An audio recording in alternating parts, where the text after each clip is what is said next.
Salut toi. Hey, hey, je vais fermer la porte. Hello.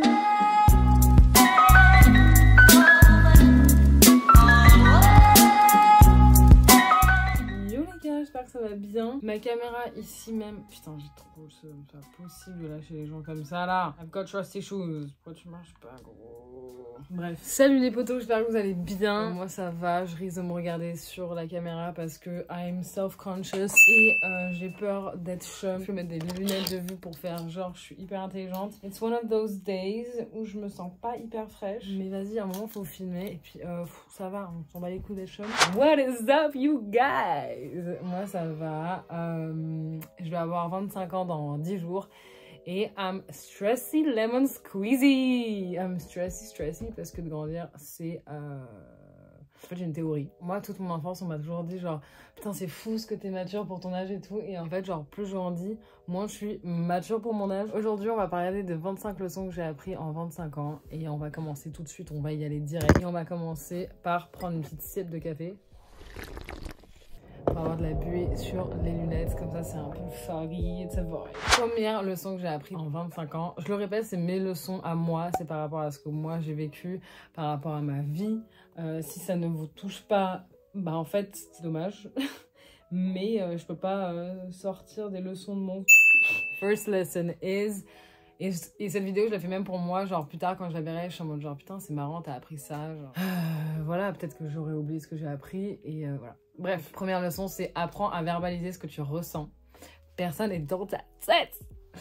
Personnellement comme professionnellement. Il y a des moments dans ta life où tu vas ressentir des émotions. Enfin moi ce que j'aime bien avec les émotions c'est que vraiment personne peut te dire genre non tu ressens pas cette émotion, c'est pas vrai. Je trouve que c'est hyper rassurant de se dire bon si je partage mon émotion, la personne en face de moi saura où j'en suis dans cette expérience que nous sommes en train de vivre, parce que là si je lui dis pas elle sait pas, elle va pas deviner. Et en plus si tu lui dis elle pourra changer la manière avec laquelle elle te traite, ou t'as l'impression qu'elle te traite, ou elle pourrait t'expliquer que genre peut-être tu l'as mal reçu ou que c'était pas comme ça que tu voulais recevoir. Bref, en tout cas, si tu verbalises pas comment tu ressens, tu vas avoir beaucoup de mal à connecter vraiment. Donc je pense que c'est un peu dur parce que ça demande de parfois se rendre un chouïa vulnérable et être en mode genre ok, je vais être honnête avec toi, ça me brise le cœur.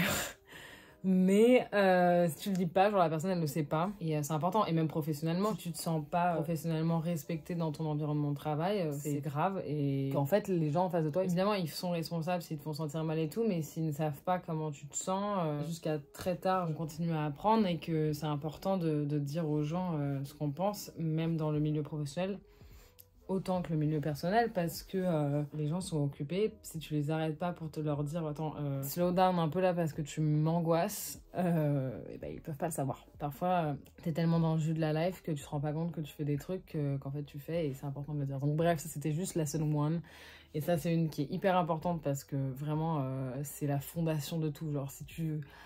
la communication c'est tellement important, et réussir à verbaliser comment tu te ressens, ça évite quand même beaucoup de flou et ça permet de vivre un peu des choses que tu veux vivre. Et ça amène au deuxième point qui pour moi a été une énorme partie de ma vie en ce moment, savoir appliquer des limites aux gens. En fait, de dire comment t'as envie d'être traité, ça ne fait pas de toi quelqu'un d'horrible, ça fait juste de toi quelqu'un qui a un peu d'amour propre en fait, qui est capable de dire attends là tu dépasses mes limites. Pas un truc de ouf, mais moi je me sens pas respectée, et si cette personne coopère pas, bah genre salut. Mais en fait, je pensais vraiment que genre d'avoir des limites, c'était d'être vraiment quelqu'un de... J'ai grandi avec très peu de limites. J'ai grandi avec des parents qui me laissaient faire ce que je voulais parce que peut-être ils n'avaient pas le temps, ou c'est la manière dont il fallait éduquer les gens. Et du coup, j'ai eu très peu de limites, ce qui a fait que je n'en ai pas donné aux autres. En fait, très facilement, les choses elles peuvent glisser quoi. Et s'il n'y a pas de limite, s'il n'y a rien qui est encadré, les choses elles glissent et tu peux te perdre un peu contrôle de ce qui se passait, alors qu'à la base, toi, tu connais tes limites, tu le sais au fond, ce que tu es capable de faire et ce que tu es capable de vivre. Si tu les communiques pas au moment venu où la personne est en train de dépasser les bornes, cette personne ne saura pas, du coup, elle peut continuer. Et moi-même, de l'autre côté, du coup, je sais que je dépasse grave les limites des autres parce que je connais pas ça, en fait. Moi, j'ai l'impression que... Enfin, j'ai appris vraiment, là, l'année de mes 24 ans, qu'il faut les respecter, que les gens avaient des limites, que moi-même j'avais des limites, et que c'était important de les respecter parce que sinon en fait ça met dans un inconfort, et c'est comme si tu forçais les gens à genre vivre des choses qu'ils n'ont pas envie de vivre, tu vois. Je sais pas, ça peut être n'importe quoi, genre quelqu'un qui te dit qu'il a envie de se reposer un soir et que t'es en mode genre non mais vraiment viens on sort et tout. Bah en fait non, je t'ai dit une fois que je voulais me reposer, me casse pas les couilles, tu vois. Et en fait genre là comme ça, dit comme ça sonne horrible, mais en fait c'est vraiment pas un truc de ouf. Et il faut avoir aussi les interlocuteurs en face qui sont réceptifs. Et là, nous arrivons au point 3 de mes leçons, c'est que tes vrais potes, les gens qui te veulent vraiment du bien, ou du moins qui comprennent les choses. Moi, au début, je comprenais pas les limites. J'ai eu la chance d'avoir quelqu'un en face de moi qui avait la patience de me dire, gros, en fait, je t'explique, là, t'es en train de faire ça, et tu dépasses ça, et c'est pas ok. Et d'ailleurs, il y a des choses sûrement chez toi sur lesquelles tu dépasses tes propres bornes. Ce que je voulais dire, c'est que tes vrais amis, eux, comprendront tes boundaries et tes limites. Et c'est tout ce qui compte, en fait, parce que les gens qui comprennent pas que t'aies des limites, c'est leur problème. Et après, c'est cool aussi s'il y a des gens qui ont la patience de dire, gros, en fait, là, tu respectes pas mes limites, ça casse les couilles. Je t'aime bien comme personne, mais tu forces de ouf. Et c'est dommage parce que on pourrait être amis. Trop bien s'il y a des gens qui ont cette patience-là. En tout cas, moi, je sais que je l'aurais pas. Et que très vite, les gens qui comprennent pas quand je leur dis une fois, deux fois comment je me ressens et ce dont j'ai besoin, bah après je les base parce que j'ai l'impression qu'ils veulent juste gratter mes limites. Et c'est hyper important qu'on ait tous nos petites bulles et nos limites bien cadrées pour savoir quand est-ce qu'on se sent bien et quand est-ce qu'on se sent pas bien. Et les gens qui essayent de gratter ça, c'est genre juste horrible. Enfin, c'est genre, casse-toi. Laisse-moi vivre, tu vois. En fait, on a souvent ce problème-là avec des potes d'enfance. T'as l'impression que les potes d'enfance, vu qu'on était des kids quand on s'est rencontrés et qu'on grandit ensemble, on a des relations un peu moins adultes, des relations qui sont limite un peu moins respectueuses qu'avec tes nouveaux potes. Et en réalité, enfin, si t'arrives à grandir avec eux et leur dire, voilà, là franchement, et un exemple, c'est typiquement quand, genre, je veux pas sortir, tu vois. Et j'ai beaucoup de potes qui célèbrent leur anniversaire en faisant des soirées et trucs comme ça. J'aime bien sortir, mais genre vraiment pas H24. Et mes potes, quand genre je vais à leur anniversaire et que même c'est des potes d'enfance, de malades que je kiffe et tout, enfin vraiment des srabs, des sangs, je leur dis bah écoute, trop bien, je serai là, tu vois, évidemment j'y vais, mais je rentre plutôt tôt, genre ça m'arrive, après je suis des fois, peut-être 2 fois par an, je reste jusqu'à 7h du mat, mais c'est hyper rare. Et personne ne prend mal parce que ça c'est mes limites et qu'en fait un pote qui comprend tes limites, c'est un vrai pote. Le reste il peut... Salut. De la même manière où moi je sais que je prends beaucoup de place quand je suis avec mes potes, et s'ils me disent ouais Ruby là genre vraiment juste s'il te plaît j'ai besoin d'exister un peu, enfin genre ferme ta gueule en gros, bah faut que je comprenne parce que si je comprends pas c'est que vraiment genre je suis une mauvaise pote. Mirror quattro. Alors celui-là il peut sonner un peu prétentieux mais en même temps est-ce que c'est très grave d'être prétentieux, je ne sais pas. Que tu peux vraiment créer ton métier si tu t'organises bien et que tu n'attends personne pour te donner l'opportunité. Moi j'ai vu beaucoup de potes autour de moi qui ont des projets et qui attendent voilà, cette autre personne avec qui ils vont pouvoir le faire, qui attendent l'approbation de telle ou telle personne, qu'il se passe telle chose. Et en fait, après, quand quelqu'un a fait une idée similaire, parce qu'en fait, on n'a pas la science infuse, je vous rassure, il y a sûrement quelqu'un à l'heure où je vous parle qui a une idée que j'ai aussi dans ma tête. Enfin, vraiment, ça me paraît pas un truc de ouf. Et bah, du coup, quand ces gens-là veulent faire des trucs et tout, finalement, il y a quelqu'un d'autre qui le fait à leur place, ils sont en mode genre... Putain, trop le seum, ça aurait dû être moi. Et bah non, en fait, ça aurait pas dû être toi, parce que si ça devait être toi, bah tu l'aurais fait, en fait. Donc, casse pas les couilles et fais au lieu de te plaindre. Donc voilà, et pourquoi je dis ça? Bon après c'est facile à dire quand t'es jeune et que t'as tes parents qui te soutiennent, mais moi jusqu'à mes 18 ans, mes parents ils m'ont soutenu financièrement et après ils ont arrêté de me soutenir financièrement parce qu'ils pouvaient pas trop. J'ai arrêté les études supérieures assez vite pour pouvoir faire de l'argent, mais qui est aussi un peu un trap parfois parce que il y a aussi une espèce de limite à ça. Bref, genre ce que je veux dire par là c'est que je trouve que genre surtout dans les métiers artistiques, genre si t'as envie de faire de l'art, attends pas qu'il y ait une galerie qui va bien avoir tes peintures, enfin rien ne t'empêche de louer un local et d'afficher tes peintures. Enfin, je trouve qu'il y a beaucoup de gens qui se trouvent des excuses. Et évidemment, je vous parle, il y a des trucs réels, genre il y a des faits réels et tout, mais enfin, avant de gagner ma vie en faisant ce que je fais, j'ai fait des métiers à côté et aujourd'hui encore, genre, je gagne ma vie en faisant ce que je fais, mais je continue à garder des tafs à côté parce que c'est pas de quoi demain est fait, parce que je fais un taf de freelance et que voilà, donc quand je dis tu peux créer ton métier, je trouve avec beaucoup de discipline et de l'envie et un méga optimisme. Et d'ailleurs, si ça vous intéresse, je pense vraiment à faire des vidéos là-dessus, mais j'ai peur d'être insupportable. J'aimerais bien faire des vidéos sur l'entrepreneuriat, genre comment ça se passe, mais aussi je trouve que l'entrepreneuriat, quand il est parlé d'un prisme de personnes privilégiées, il est insupportable à écouter. Moi je l'ai été sur plein de points et je l'ai pas été sur d'autres, et même les côtés sur lesquels j'ai pas été ont aidé à que je me bouge le cul, parce que je pense que si j'avais eu de l'oseille et que mes parents payaient pour moi jusqu'à mes 25 ans, je pense que j'aurais pas fait ce que je fais et j'aurais pas gagné ma vie aussi vite dans ce que je voulais faire. Vous voyez ce que je veux dire? Parce que vu que j'avais pas le choix que de faire de l'oseille, et bah je me suis demandé comment je pouvais en faire avec les skills que j'avais déjà en grandissant. Donc la leçon de numéro 4 pour moi elle est vraiment importante parce que, en tout cas c'est ce que j'ai appris dans ma vie, que je pouvais vraiment créer le métier et je suis pas au bout de ce que je veux faire, je vais avoir envie de faire d'autres trucs. Mais en fait je dis ça parce que je trouve qu'on nous éduque en pensant que genre on va faire certaines études qui vont nous amener à un certain métier, alors qu'en réalité, genre dans le monde du travail, il y a pléthore d'options, il y a des trucs qui vont te fitter. Et moi, en tout cas, j'ai toujours ressenti le besoin de créer pour moi mon propre métier, de voir après ce qui en découle. Aujourd'hui, je dirais que j'ai genre 3 métiers, mais je suis surtout entrepreneuse et que genre je vais continuer à entreprendre sur d'autres sujets et d'autres trucs. Ça, c'est un truc que genre si je regarde sa vidéo dans 35 ans, enfin dans 35 ans, quand j'aurai 35 ans, genre dans 10 ans, et qu'imaginons que j'ai plus la moitié de mes métiers et que genre j'ai envie de, je sais pas moi, devenir galériste.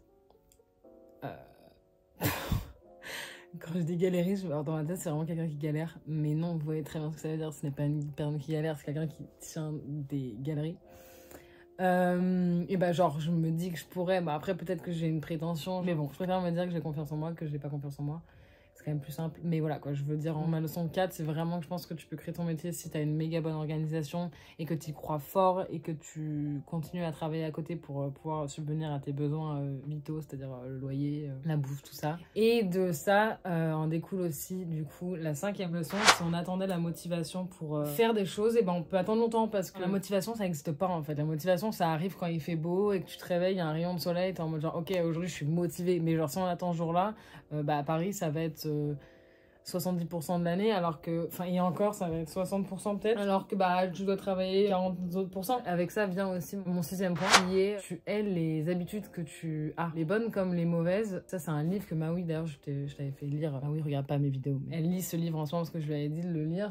En anglais, il s'appelait Atomic Habits. Je vous le mets là.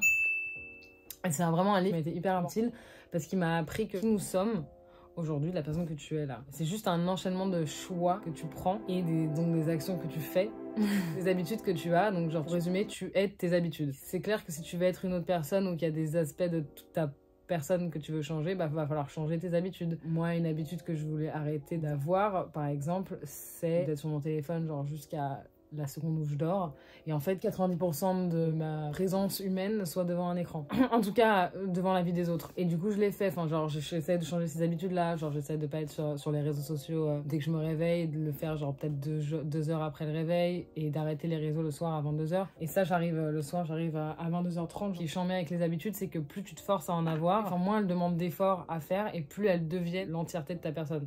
C'est-à-dire que pareil pour le sport, le plus tu prends l'habitude de genre te réveiller, mettre ton affaire de sport et genre faire tes petits étirements, le plus tu deviens quelqu'un qui fait du sport. Et le moins ça te demande de l'effort de le faire.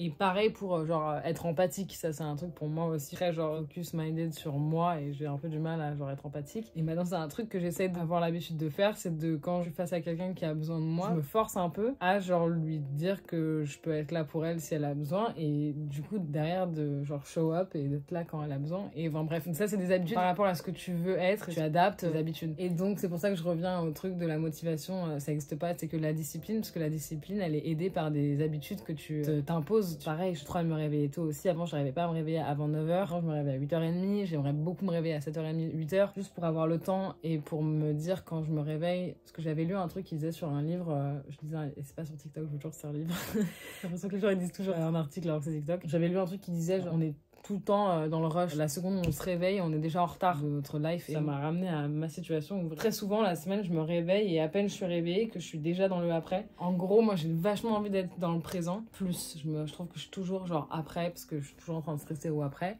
Mais pour être dans le présent un peu plus, il faut que j'ai plus le temps d'être dans le présent. Ah, elle est horrible cette phrase, cette phrase m'angoisse. Et pour avoir le temps d'être un peu plus dans le présent, bah faut que je me réveille un peu plus tôt. Does that make sense? Comme ça, j'ai un peu du temps, quoi. 7e leçon, et ça, c'est réel. Il faut que je m'en souvienne parce que vraiment, c'est réel. Je préfère 1000 fois être détestée pour qui je suis que aimer pour qui je ne suis pas.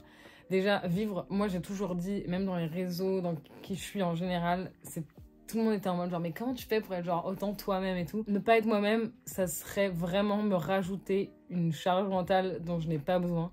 Alors que si je suis juste moi-même, pas de questions à se poser, je suis juste moi-même, c'est trop bien.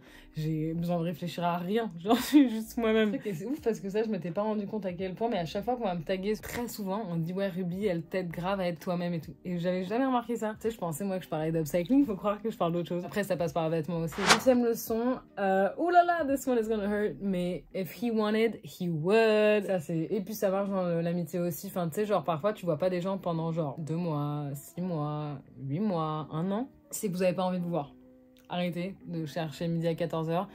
Si t'avais envie de voir cette personne, tu la verrais. Et pareil pour un gars, c'est gros, s'il avait envie de te répondre et s'il avait envie de te montrer qu'il te kiffe, il te montrerait qu'il te kiffe. T'inquiète pas que s'il te montre pas qu'il te kiffe, c'est qu'il te kiffe pas. Et encore une fois, facilitons-nous la vie à croire les actions des gens parce que c'est réel. En fait, si tu vois pas cette personne, c'est que vraiment vous avez rien à vous raconter, quoi, et que ça vous intéresse pas. Donc c'est la vie. C'est horrible, mais en même temps, faut se dire, au moins c'est dit et moi je passe à autre chose. Il y a d'autres gens qui vont vouloir de mon énergie et vice versa. S'ils voulaient, ils l'auraient fait. Voilà, ça c'est une bonne leçon de dite et de faite parce qu'en réalité, si les gens ils veulent vraiment faire quelque chose pour toi, ils le font. Et s'ils veulent pas, bah ils peuvent se trouver des excuses. Voilà. 9. Définis quand assez est assez. Ok, celle-là elle est importante pour les gens comme moi qui ne s'arrêtent jamais. Et qui ça aussi d'ailleurs cache sûrement d'autres traumas dont on parlera peut-être dans une autre vidéo. Mais en tout cas, 9e leçon que j'ai appris, c'est hyper important de se fixer avant même de commencer quelque chose quand assez est assez. Par exemple, tu vas te faire ta to-do list de la journée et tu vas dire genre faire ci, faire ça, faire ça. C'est important de noter comment tu définis que tu as fini de faire ça. Genre même par rapport à un poids par exemple. Ça, genre je sais que c'est très trigger et attention. Moi, je sors et je pense qu'on sort jamais complètement de TCA. Parce qu'en fait, je trouve qu'il n'y a pas non plus de mal à vouloir aussi juste se sentir léger. Et moi, je sais que je me sens mieux dans mon corps quand je me sens légère et que je sens mes muscles parce que j'ai fait du sport et genre je me sens genre toned et tout. Mais c'est important de dire, voilà, quand c'est assez. Par exemple, dans ma to-do list, je dis aujourd'hui, j'ai envie de faire du sport. C'est important de se dire, ok, je vais faire que 30 minutes parce que tu peux grave dépasser ça. Et après, tu rentres dans une matrix, genre j'ai pas fait assez, j'ai pas fait assez, j'ai pas fait assez. Le problème avec pas quantifier quand est-ce que c'est fait, t'es frustré. Moi, je sais que je suis du genre à avoir l'impression de jamais avoir assez fait. Alors, imaginons, je sais pas, écrire des idées pour un livre. Je me fixe que je dois écrire 10 pages. Bon, c'est énorme, mais t'as capté. Parce que si tu fais moins, et ben au moins tu sauras que t'as pas fait assez. Mais si tu fais plus, bah tu te dis là vraiment genre je force, il faut que je passe à mon autre tâche de la journée parce que sinon je vais faire que ça et j'ai pas que ça à faire, il faut que je fasse d'autres trucs. Je sais pas si vous voyez ce que je veux dire. Et ça c'est un point important parce que j'ai envie de passer du temps seul par exemple. Moi je vais me faire des trucs comme ça où genre ce mois-ci je sens que j'ai besoin de passer du temps seul. Qu'est-ce que ça veut dire passer du temps seul? Et ça ma soeur elle m'en a parlé aussi parce qu'elle est assez comme ça, Yasmine. Il y a une fine ligne entre l'amour propre et s'isoler. C'est pour ça que cette tâche elle est importante parce que c'est important de définir quand assez est assez. Pour suivre là-dedans et pour reparler un peu de mes troubles malheureusement, mais la 10e leçon que j'ai appris de ma life, c'est vraiment mange ce putain de cookie. Il m'est arrivé une fois où voilà, je déménageais dans mon appart, j'étais indépendante financièrement, enfin voilà, tu grandis, t'es en mode genre ok je suis une adulte maintenant, genre je me sens à l'aise, je suis chez moi, personne peut rien me dire, enfin vraiment trop bien. Je me fais à graille, tout ça, je me fais à dîner et j'ai des cookies dans mon armoire. Je te jure, ça c'était il y a genre 1 an. Et depuis, ma vie a changé. J'avais des cookies dans un Tupperware que j'avais fait en plus, genre trop bien. Je les avais fait et j'étais assise sur mon canapé. Je te jure, pendant genre 30 minutes, j'ai réfléchi à si j'allais grailler ce cookie. Et en fait, je me suis regardée, je me suis dit, mais mec, ça serait pas juste tellement adult de ta part de te lever, d'aller manger de prendre ton cookie et te caler dans ton lit et manger ton cookie au lieu d'être là, là ça fait 30 minutes qu'avec toi-même, tu t'es en train de te overthink de manger un cookie, mais t'as pété ton câble, gros. Du coup, je me lève, je vais manger mon cookie et je suis en mode genre, waouh, c'est ouf parce qu'il n'y a aucune raison que déjà cette sensation te procure autant d'incertitude. Enfin, pourquoi tu angoisses sur un cookie? Ça me fait de la peine, en vrai, en parlant et je rigole et tout, mais en réalité, c'est hardcore. Donc c'est pour ça que c'est une des leçons de mes 25 ans parce que mange ce putain de cookie. Genre si t'as envie de ce cookie, mange-le. De se restreindre, c'est la pire chose. Genre il y a aucune raison que tu te restreignes de manger un cookie, quoi. Genre chill. Donc voilà, mange ce putain de cookie. De la même manière où hier je suis allée à la pizzeria, je me suis mangé une pizza au Nutella parce que frère j'avais envie de cette pizza au Nutella. En plus c'était offert, on m'a invité à ce resto. Mange. Et surtout, le lendemain, continue à manger. Et ça, c'est une autre leçon, mais qui va avec cette leçon. Avant, j'avais tendance à, si je mangeais trop la veille, si je mangeais plus gras que normalement, et ben le lendemain, j'allais moins manger. Non. Continue à manger. Tu continues à vivre, en fait. T'as toujours besoin de cette énergie, donc genre, continue à manger. Te nourris pas et t'auras pas d'énergie. Nous, on veut se nourrir parce qu'on est content d'être dans notre corps et on lui veut du bien et qu'on est en mode genre je vais te nourrir mon petit pote, même si hier t'as mangé v'là les pizzas, bah aujourd'hui t'as besoin de manger quand même, tu vas pas t'affamer parce que hier tu t'es fait plaisir, hors de question. 11, c'est une leçon qui est importante aussi parce que un peu aussi autour du sport et évidemment je vous fais ces leçons là, c'est mes leçons de life à moi, je les partage parce que je pense qu'elles peuvent servir, parce que je pense ne pas être la seule à vivre ces problèmes là. Mais rappelez-vous qu'elles sont vraiment, pour moi, la base. Faire du sport ne te rendra pas plus mince, mais faire du sport que tu apprécies vraiment et que tu fais pour les bonnes raisons peut vraiment te faire sortir d'un bad mood. Et ça, c'est réel. La réalité, c'est que moi, j'ai jamais autant perdu de poids de quand je pensais pas à tous ces trucs-là. Et je continue à genre me sentir bien et je mange normal, je me restreins de rien. Enfin, je mange à ma faim tellement que j'ai jamais faim, alors qu'avant, vraiment, je m'affamais et pourtant, j'étais pas forcément mince. Et pareil, j'allais au sport de malade alors que j'étais pas forcément plus mince. Enfin, c'était pas du tout... En fait, c'est comme s'il n'y a aucune corrélation, genre juste il y a... Mais en même temps normal, parce que j'écoutais tellement pas mon corps, je pouvais pas être en match avec mon corps, quoi. Donc j'ai mis cette leçon là parce que en fait c'est vrai, vraiment tu peux vraiment faire du sport sans jamais mincir, hein.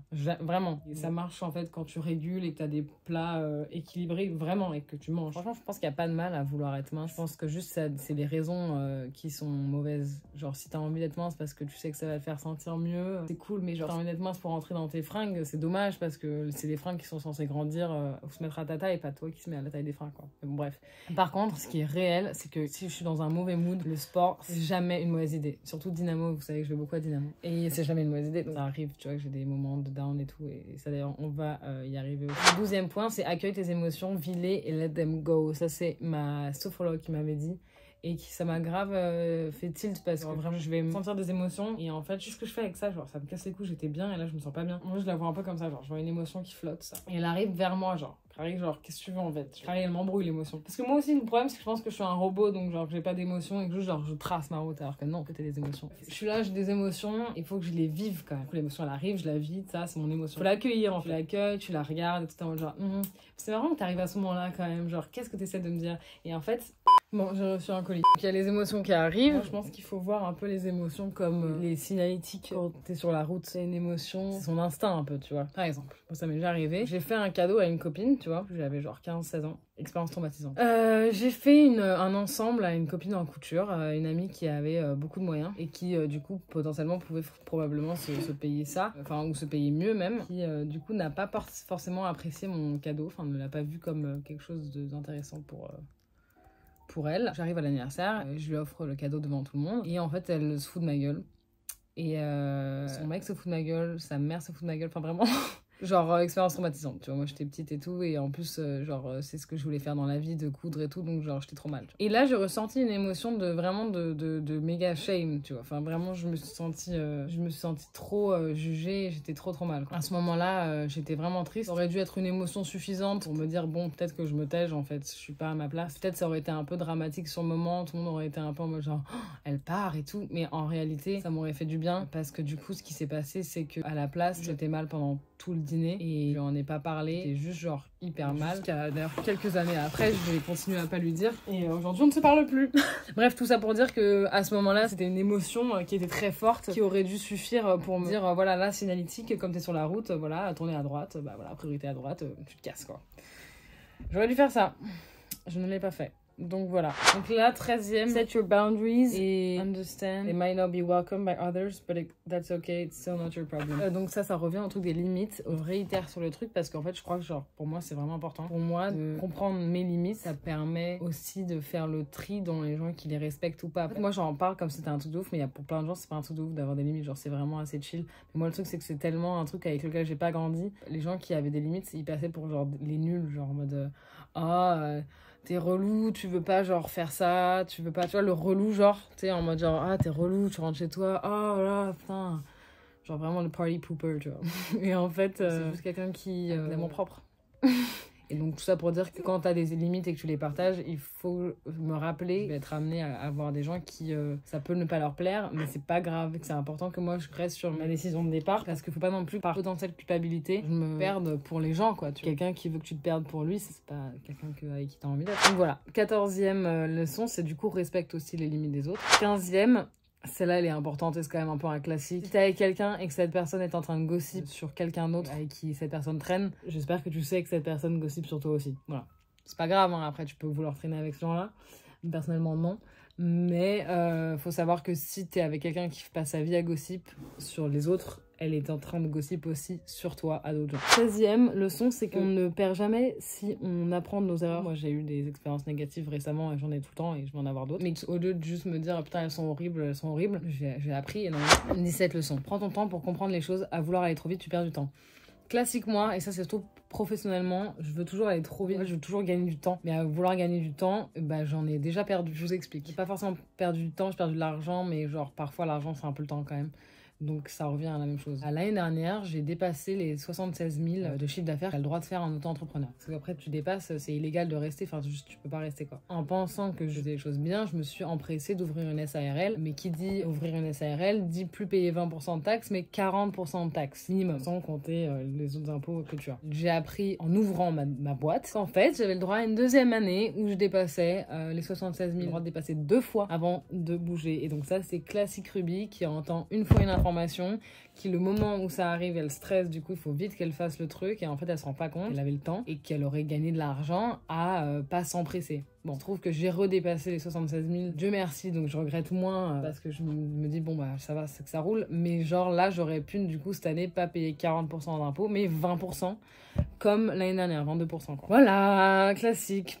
Et donc ça c'est là aussi où c'est vraiment très visé à moi, c'est qu'il faut vraiment que je prenne mon temps à faire les choses parce que si je comprends pas, après juste je bâcle et c'est mauvais. 18e leçon, celle-là elle est importante mais c'est classique, prends rien personnellement. La personne qui te dit quelque chose et que t'as juste envie de prendre personnellement ce qu'elle te dit et d'être en mode genre putain cette enculée de ça, c'est pourquoi elle pense ça, putain ça doit être sur un truc sur moi. Non, c'est important de se remettre en question.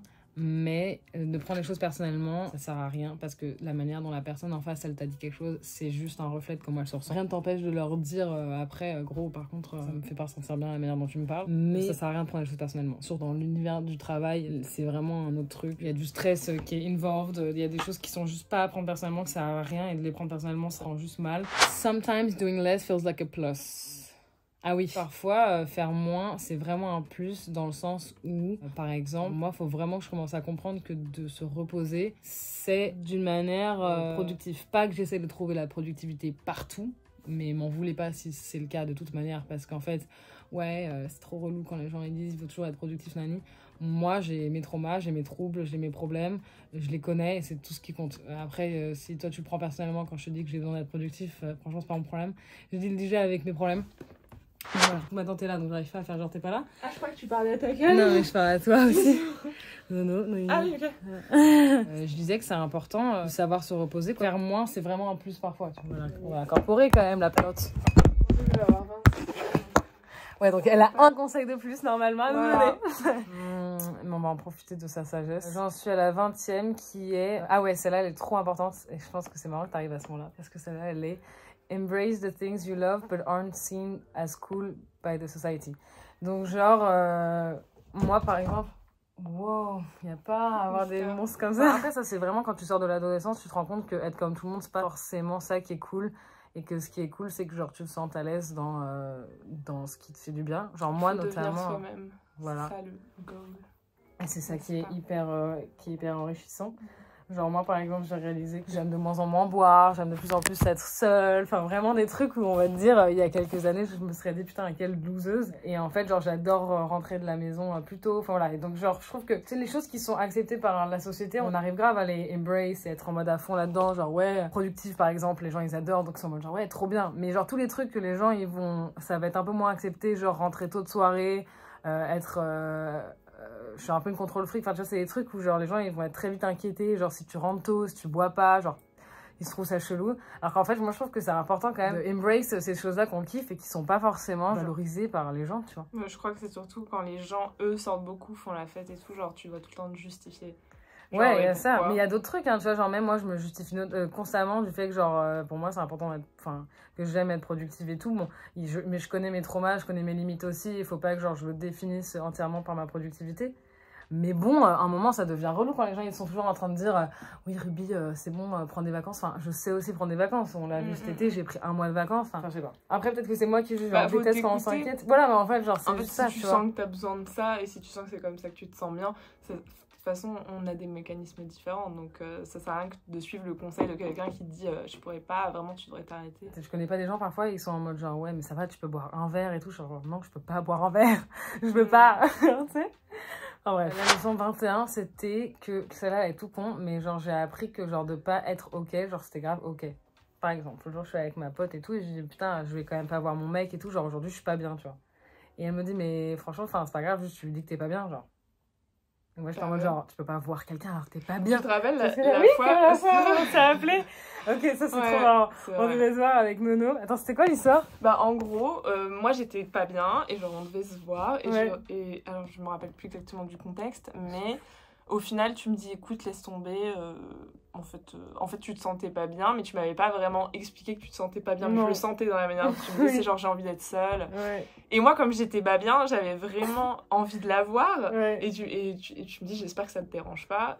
Et alors comment ça s'est fait? Je sais Et pas, genre, en fait, à un moment donné, et après, genre, je te dis, en j'ai fait, pas je vais envie, te voir parce que je vais être honnête et que je vais avoir une interaction authentique avec toi. Mais là, honnêtement, comment je me sens, c'est genre, juste, je suis pas bien.